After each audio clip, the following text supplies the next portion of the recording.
Hi everyone, welcome back to my channel. आज का video education subject से related है। जो नेट जेआरएफ करना चाहते हैं एजुकेशन सब्जेक्ट में, उनसे रिलेटेड है। उनके लिए बहुत इंपॉर्टेंट होने वाला है, क्योंकि हम शुरू से ही यूनिट फर्स्ट के फर्स्ट टॉपिक से स्टार्ट कर रहे हैं, यानी बिल्कुल फ्रेश स्टार्टिंग है।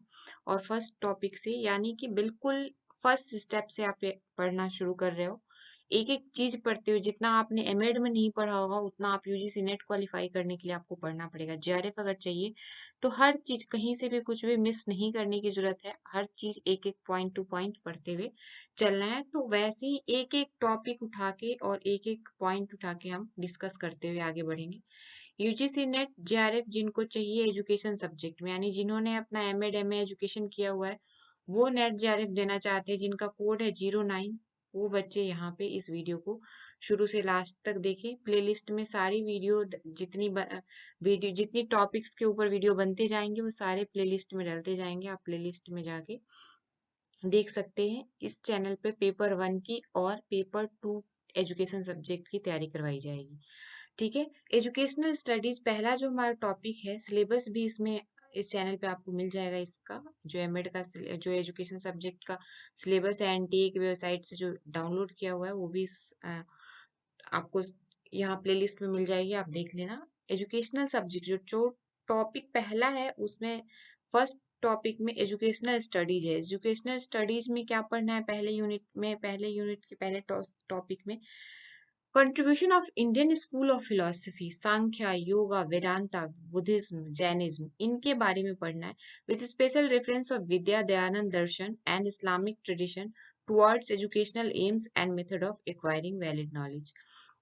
ये इस यूनिट में पढ़ना चाहिए। इस पे पूरी की पूरी वीडियो नहीं है। अभी सिर्फ जो हम वीडियो बात पे जितना बात करेंगे इस वीडियो में, सिर्फ रहेगा इंडियन स्कूल ऑफ फिलोसफी और सांख्या तक। योगा से हम अपने नेक्स्ट वीडियो में पढ़ेंगे। अभी यहाँ पे सिर्फ सांख्या तक है, तो आप वीडियो में बने रहें। बहुत बड़ा वीडियो नहीं होने वाला है। होपफुली 20 या 25 मिनट का वीडियो हो, जिसमें कि आपको Indian school of philosophy understand के ऊपर अंडरस्टैंडिंग बन जाएगी, सांख्य दर्शन के ऊपर अंडरस्टैंडिंग बन जाएगी आपकी, दर्शन क्या है उस पे भी अंडरस्टैंडिंग बन जाएगी। तो चलिए शुरू करते हैं। सबसे पहले तो जो हमारा यूनिट है, एजुकेशनल यूनिट का जो नाम है एजुकेशनल स्टडीज, इसके ऊपर बात कर लेते हैं। ये एग्जाम में नहीं पूछेगा, लेकिन जब क्योंकि हमारा ये यूनिट का नाम ही एजुकेशनल स्टडीज है, तो इसलिए पढ़ लेते हैं कि why we need educational studies. हमें एमए जो फॉर्मल जो ट्रेडिशनल कोर्स था, MA BA, master of arts, master of history, इन सब को छोड़ के मास्टर ऑफ एजुकेशन करने की जरूरत क्यों पड़ी? एजुकेशनल स्टडीज की जरूरत क्यों पड़ी? तो एजुकेशनल स्टडीज की जरूरत हमें इसलिए पड़ी कि जितने सारे हम पॉलिसीज बनाते हैं, जो स्कूल जैसे हम रन करवाते हैं, जितने सारे हमारे जो पॉलिटिकल या जो कल्चरल इम्पैक्ट पड़ता है, हमारे सांस्कृतिक इम्पैक्ट पड़ता है हमारे एजुकेशन पे, उसको स्टडीज करने के, उसकी साइकोलॉजी को समझने के लिए, उसके पीछे की फिलॉसफी को समझने के लिए हमें एजुकेशनल स्टडीज की जरूरत पड़ी। इसीलिए जो बच्चे मास्टर जो जैसे बच्चों को काउंसलिंग करना है, बच्चों के लिए कुछ करिकुलम डेवलप करना है, जैसे आप एनसीईआरटी की बुक पढ़ते हो, जैसे किसी भी उसकी ऑथर की आप बुक पढ़ते हो, तो उसके पीछे उसकी पूरी साइकोलॉजी और पूरी फिलॉसफी काम कर रही होती है। तो इन्हीं दोनों को एक साथ समाहित करके, यानी साइकोलॉजी और फिलॉसफी को एक साथ समाहित करके क्या बनाया गया? एजुकेशनल स्टडीज का एक प्रोग्राम बना, जो कि मास्टर ऑफ एजुकेशन करवाता है, बैचलर ऑफ एजुकेशन करवाता है। The educational studies major provide students with the opportunity to study discipline of education, ठीक है, as it related to all other liberal arts discipline.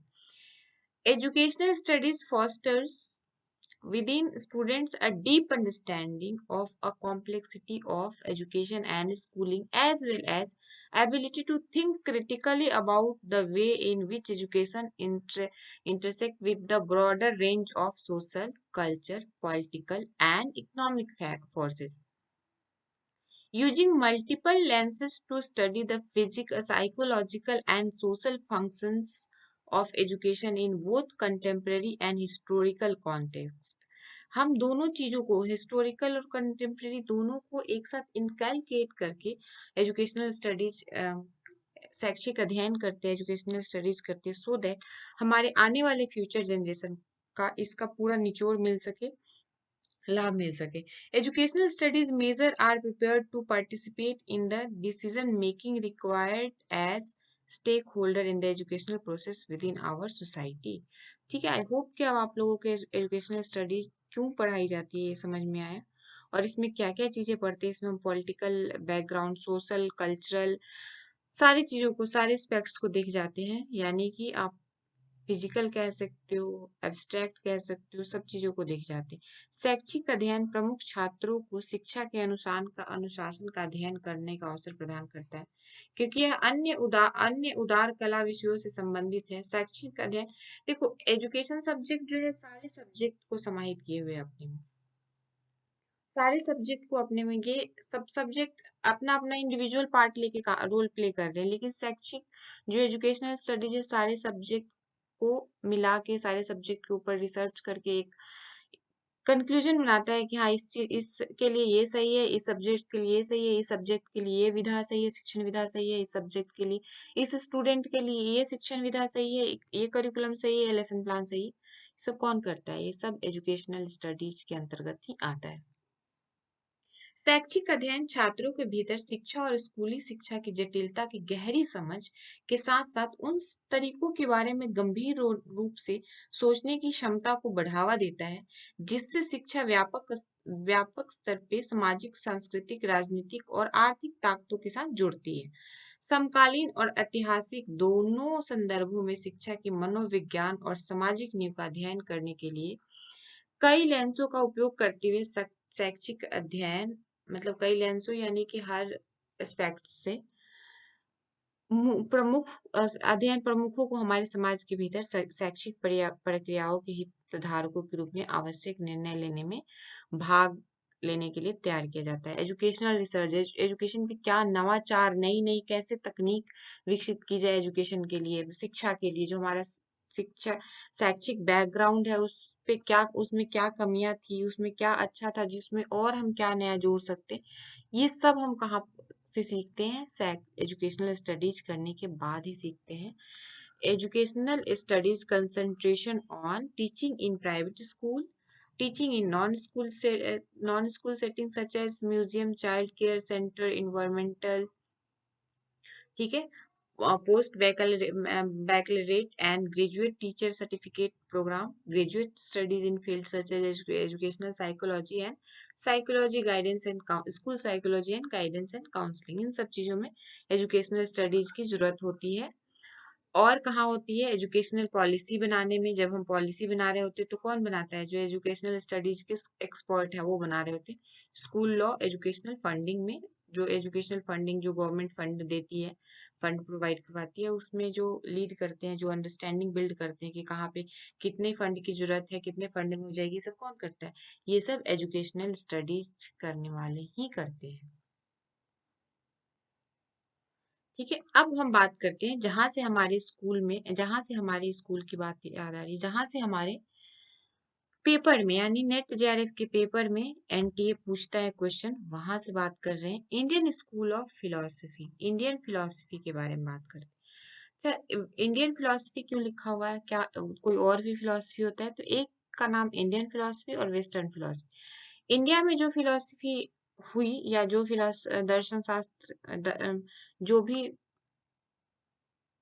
नया नया नवा जो लिखा गया, जो फिलॉसफी जन्म ली, उसको इंडियन फिलॉसफी कहते हैं। और उसके बाद की जितनी आउटर कंट्री की है, वो सारे फिलॉसफी कहाँ के हो गए? वो सारे फिलॉसफी वेस्टर्न फिलॉसफी में आ जाते हैं। चाहे चाइना के हो गए, चाहे जापान के हो गए, जो है एशियन कंट्री, फिर भी उनको वेस्टर्न फिलॉसफी में ही काउंट किया जाता है, क्योंकि सबसे ज्यादा जो फिलॉसफी देने वाला कोई और कंट्री है इंडिया के बाद, तो वो है यूरोपियन कंट्री।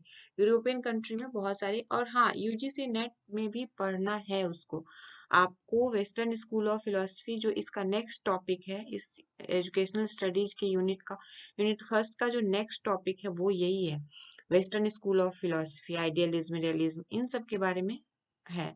तो अभी हम इंडियन स्कूल ऑफ फिलॉसफी के बारे पे बात कर लेते हैं।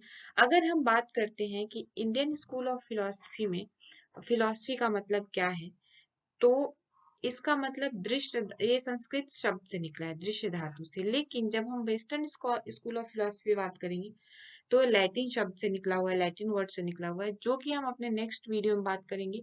और इसमें जो दृश्य धातु है, ये सिर्फ मैं आपकी अंडरस्टैंडिंग के लिए बता रही हूँ।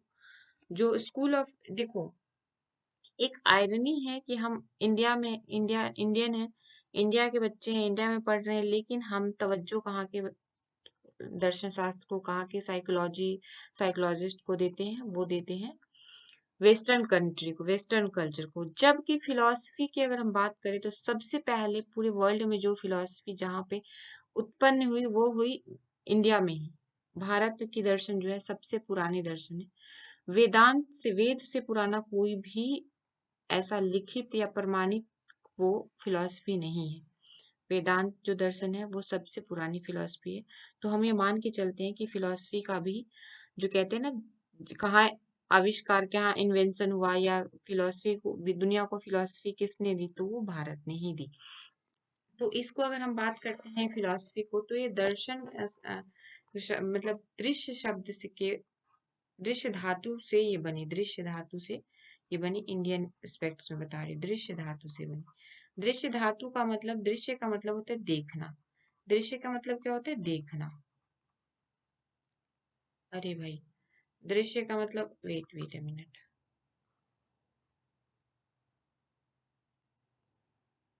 दृश्य का मतलब होता है देखना। तो फिर किसको देखना? तो दर्शते यथार्थ तत्त्वनिनेन, किसको देखना? अगर हम बात करते हैं किसको देखे, देखा जाए तो दृश्यते, दृश्यते यथार्थ,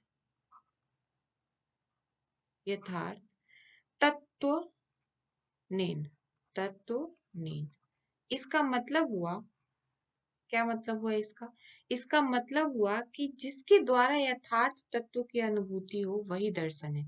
यानी जिसके द्वारा यथार्थ की अनुभूति हो, यानी तत्व की अनुभूति हो, वही क्या है? वही दर्शन है। ये इंडियन पर्सपेक्टिव में मैं बता रही हूँ। दृश्य धातु से बना, और ये इसका मतलब होता है जिसके द्वारा दिखा, यथार्थ की अनुभूति हो, या तत्व की, यथार्थ तत्व की अनुभूति हो, वो क्या है? दर्शन है। दर्शन जो जो है वो 6 उस पे काम करता है। इसकी फैमिली जो है, अगर मान लो दर्शन एक हेड ऑफ द मेंबर है, तो ये जो जो सोच, इनके जो ब्रांचेस, ब्रांचेस तो नहीं कह सकते, थॉट्स जो है वो, इनके थॉट्स 6 थॉट्स पे काम करते हैं। अगर यहाँ पे स्पेस हो तो मैं आपको बता दूं, फिलोसफी कितने थॉट्स पे काम करते हैं? 6 थॉट्स पे काम करते हैं। अगर हम बात करें कि फिलोसफी कितने थॉट्स पे काम करते हैं, अरे पेन थोड़ा सा ये डिस्टर्ब कर रहा है पेन, कोई बात नहीं, वेट अ मिनट। और मैं दावे के साथ कह सकती हूँ कि बहुत ही उम्दा किस्म का आपका जो अंडरस्टैंडिंग बिल्ड होगा वो होगा। तो प्लीज साथ में बने रहिएगा। फिलॉसफी जो है किस पे, जो इनके थॉट्स हैं वो कौन, कितने थॉट्स हैं?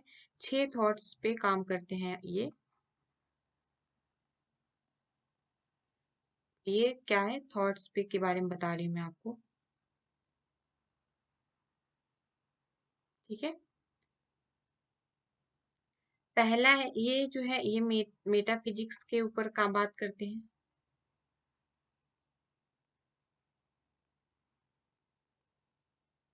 मेटाफिजिक्स के बाद एथिक्स पे बात करते हैं, या एपिस्टेमोलॉजी पे बात करते हैं। ये पहले एपिस्टेमोलॉजी लिख लेते हैं।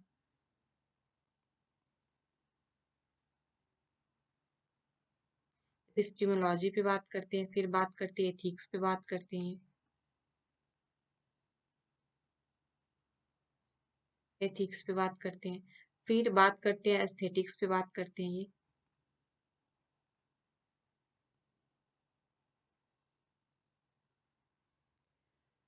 फिर ये पांचवा बात करते हैं लॉजिक पे,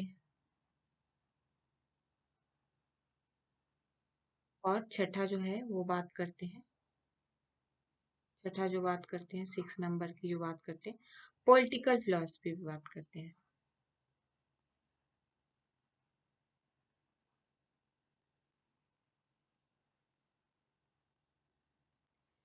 अब किसी भी दर्शन शास्त्र का जो मेटाफिजिक्स है, ये क्या पूछता है? What is real?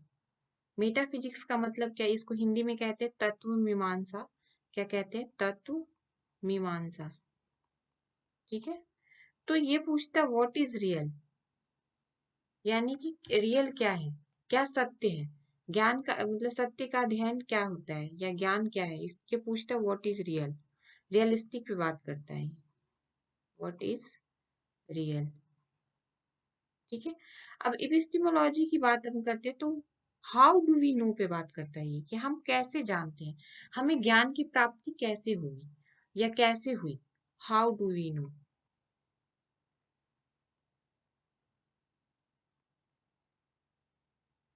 अब अगर हम बात करते हैं एथिक्स पे तो व्हाट इज वैल्यू, एथिक्स का मतलब होता है नैतिकता। एपिस्टेमोलॉजी को कहते हैं ज्ञान मीमांसा। क्या कहते हैं इसको हिंदी में? ज्ञान मीमांसा।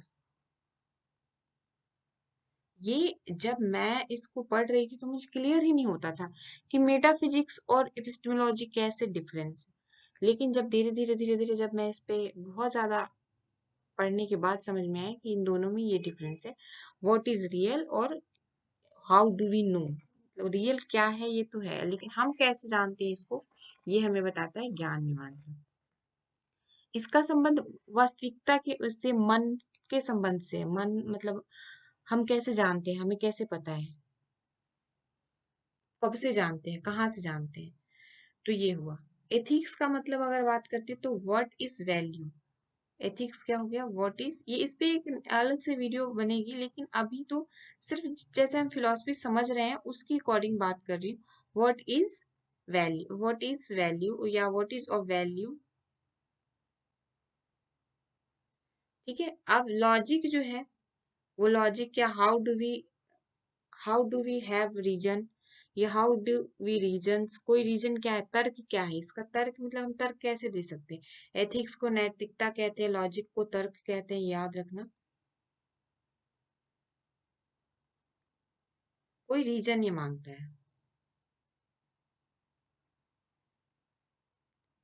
Have reason.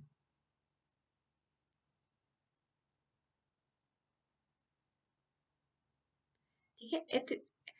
एस्थेटिक्स के बारे में बात करती हूँ तो ये ब्यूटी के ऊपर बात करते हैं। What is beauty, what is beauty, ये ब्यूटी के ऊपर बात करता है। जगह नहीं है इसलिए आप देख लेना। और पॉलिटिकल जो है, हाउ शुड सोशलाइज या गवर्नमेंट जो है वो कैसे वर्क करता है, इस पे बात करते हैं। ये नया हमने जोड़ा है, इसको नया ये जुड़ा है। लेकिन जो वैसे फिलॉसफी पढ़ा जाए तो मेटाफिजिक्स, एपिस्टेमोलॉजी और एथिक्स, इन तीनों के बारे में तो जरूर बात करता है। एस्थेटिक्स के भी बारे में बात करता है और लॉजिक के बारे में भी बात करता है, लेकिन पॉलिटिकल फिलॉसफी है ये हम बाद में जोड़े। तो इसमें जो है, इस जब भी आप पढ़ोगे सांख्या में तो सांख्या दर्शन में पढ़ोगे उसका, उसकी मेटाफिजिक्स क्या कहती है, उसकी एपिस्टेमोलॉजी क्या कहती है, उसकी एथिक्स या लॉजिक जो भी है वो पढ़ोगे। फिर अगर बात करती योगा की तो योगा की भी मेटाफिजिक्स अलग होंगे, एपिस्टेमोलॉजी। तो इन चीजों को आप याद रखना। फिलॉसफी कितने थॉट्स पे चलता है, तो ये इसके 6 थॉट्स, 5 थॉट्स याद रखना। और इस 5 थॉट्स में आप मेटाफिजिक्स, एपिस्टेमोलॉजी, एथिक्स और एस्थेटिक्स और लॉजिक, इनको याद रखना। अब बात हम कर लेते हैं इंडियन स्कूल ऑफ फिलोसफी को। किस पे बात कर लेते हैं? Indian school of philosophy. तो ये दो, इसको हमने दो उसमें बांट रखा है। हमने का मतलब आप ये मत सोचो कि मैंने या आपने बांट रखा है। इंडियन स्कूल ऑफ फिलोसफी दो ढर्रे में बटा हुआ है। एक तो है हेट्रोडॉक्स और एक है ऑर्थोडॉक्स। एक क्या है ऑर्थोडॉक्स और एक है हेट्रोडॉक्स। ऑर्थोडॉक्स को हम ये भी कहते हैं, और बात अगर हम ऑर्थोडॉक्स की करते हैं तो ऑर्थोडॉक्स को हम क्या कहते हैं? आस्तिक। और हेट्रोडॉक्स की बात करते हैं तो ये नास्तिका में जाता है। 6 जो दर्शन है, 6 दर्शन वो उसमें क्या है, ऑर्थोडॉक्स में आते हैं। और 3 दर्शन, 9 दर्शन होते हैं ना इंडियन स्कूल में, इंडियन फिलोसफी में 9 दर्शन के वो ब्रांचेज हैं। इसमें 6 जो आते हैं वो ऑर्थोडॉक्स में आते हैं, और 3 जो आते हैं वो हेट्रोडॉक्स में आते हैं। आप याद रखना कि 9 है, 6 किस में आते हैं? ऑर्थोडॉक्स में, और 9 हेट्रोडॉक्स में। अब हम ऑर्थोडॉक्स के ऊपर बात कर लेते हैं। आज हेट्रोडॉक्स को बिल्कुल ही छोड़ देते हैं, सिर्फ ऑर्थोडॉक्स के ऊपर बात करते हैं। ऑर्थोडॉक्स का मतलब है कि ये ऐसा नहीं रूढ़िवादी। रूढ़िवादी किस बात पे? इसके बेस पे ऑर्थोडॉक्स का मतलब हुआ कि जो वेदों को मानता हो वो ऑर्थोडॉक्स है, और जो वेदों को नहीं मानता वो क्या है? वो हेटेरोडॉक्स है। जो वेदों को मानता है वो आस्तिक, जो वेदों को नहीं मानता वो नास्तिक। वेदों को मानने वाले 6 स्कूल ऑफ फिलॉसफी हैं और वेदों को नहीं मानने वाले 3 हैं। इसको याद रखना। कितनी चीजें निकल के आई। और इंडियन स्कूल ऑफ फिलॉसफी 9 दर्शन हुए। इसको 2 पार्टों में बांटा गया है, हेटेरोडॉक्स और ऑर्थोडॉक्स। ऑर्थोडॉक्स वो हुआ जो वेदों को मानता हो, और जो वेदों को नहीं मानता, जो वेदांत पे काम नहीं करता, वेदांत के साथ जो नहीं समझ वो अंडरस्टैंडिंग बिल्ड कर पाता, वो है हेटेरोडॉक्स। ऑर्थोडॉक्स को आस्तिक स्कूल ऑफ फिलॉसफी के नाम से भी जानते हैं। हेटेरोडॉक्स को नास्तिक स्कूल ऑफ फिलॉसफी के नाम से भी जानते हैं। अब इसमें कह रहा है कि difference between Astik school and नास्तिक स्कूल, डिफरेंस क्या है इन दोनों में, यानी हेटेरोडॉक्स और ऑर्थोडॉक्स में क्या डिफरेंस है। The basic difference between the two branches of Hindu philosophy school is said to be based on the recognition of Vedas. Vedas के ऊपर जो वेदों को मानता हो आस्तिक, नहीं मानने वाला नास्तिक। ठीक है। ऑर्थोडॉक्स स्कूल जो है organize the authority of Vedas with while heterodox school don't believe in the authority of Vedas. Out of these nine system, out of these nine system, 8 are ethics, as there is no place for God in them. Only Uttar Mimamsa, which is also called Vedanta, has the place of God in it. अब आप ये नहीं कहोगे कि भगवान को मानने वाले हेटेरोडॉक्स है और भगवान को नहीं मानने वाले, सॉरी, भगवान को मानने वाले ऑर्थोडॉक्स है, भगवान को नहीं मानने वाले हेटेरोडॉक्स। ये नहीं बात है। यहाँ पे वेदों के ऊपर बात आती है। अब जैसा कि मैंने पहले ही कहा था कि अभी हम हेटेरोडॉक्स को बिल्कुल भूल जाएंगे। अभी हम सिर्फ बात किस पे करेंगे? अभी हम ऑर्थोडॉक्स पे बात करेंगे।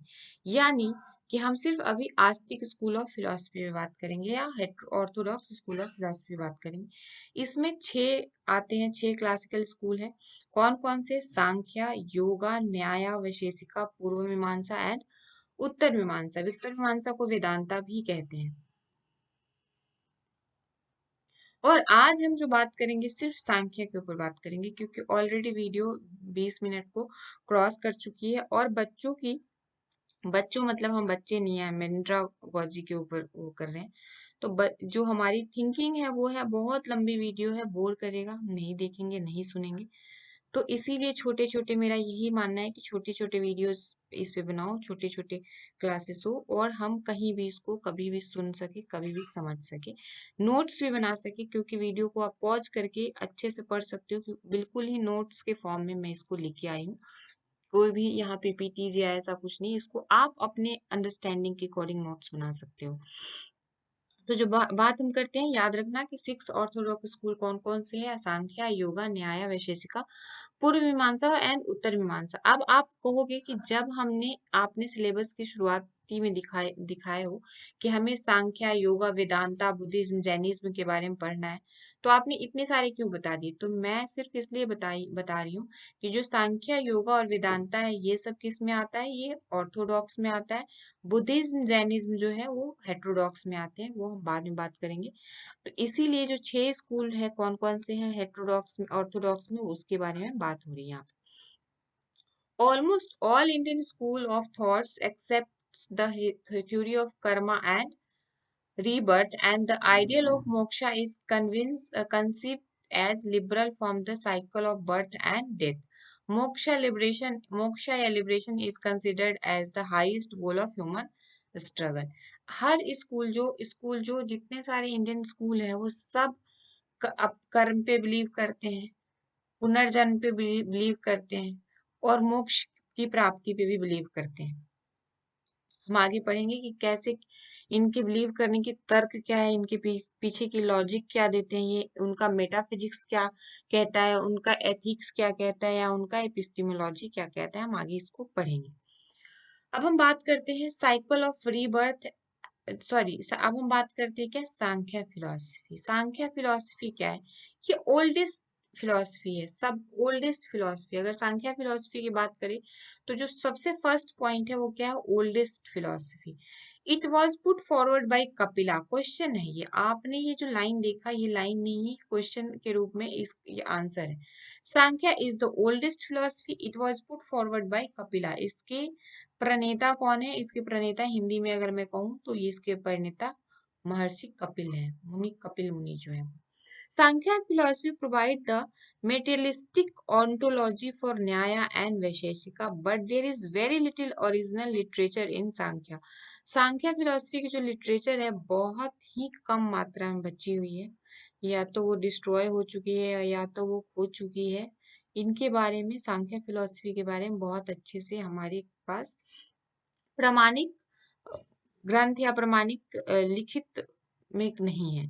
It is generally believed that Sankhya philosophy is dualistic and not monistic because it has two entities. जो कहते हैं ड्यूलिस्टिक है, मोनिस्टिक का मतलब होता है एक तत्व पे बात करना, लेकिन ये दो ड्यूलिस्टिक है, दो तत्व पे बात करता है, टू एंटिटीज है इसमें, पुरुष और प्रकृति के ऊपर बात करता है।